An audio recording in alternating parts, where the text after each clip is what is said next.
Okay, so let's find the least common multiple of 3 and 2. To do that, let's list out the multiples of 3. 3 times 1 is 3, 3 times 2 is 6, 3 times 3 is 9, 3 times 4 is 12, 3 times 5 is 15, and on and on and on.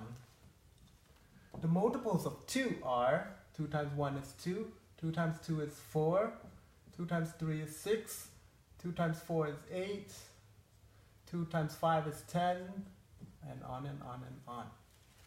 Do you see the number that these two have in common?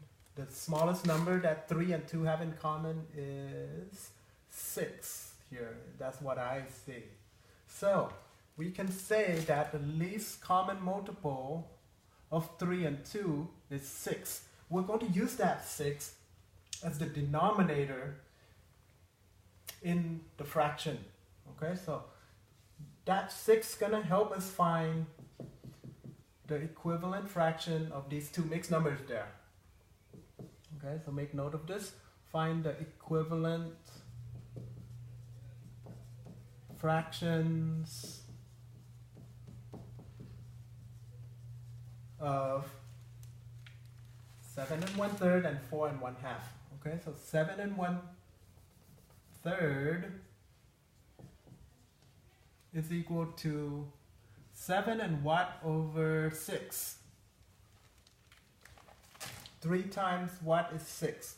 3 times 2. So take 1 times 2 is 2. Okay? Now for the 4 1/2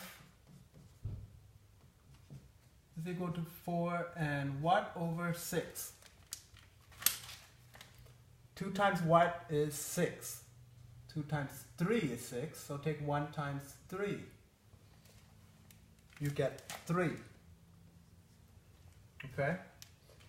Now that you have common denominators, 6, you can subtract the two numbers there. Okay? Not quite, because 2 is not enough to take away 3 from it, so we need to borrow 1 from the 7. 7 becomes a 6. We need to add 1 to the 2 6 here. So remember that 1 is the same as 6 over 6, right? We talked about it earlier that any number over itself is 1. So here, the reason I show 6 is because we want common denominators to add fractions. Okay? So here you have now 8 over 6. Okay? 6 minus 4 is 2. 8 over 6 minus 3 over 6 is 5 over 6. Whew, that's a lot of work. You deserve a smile for that one. If you're able to tag along, that's our final answer here. It's 2 and 5 over 6. Whew, that one gives me an extra gray hair.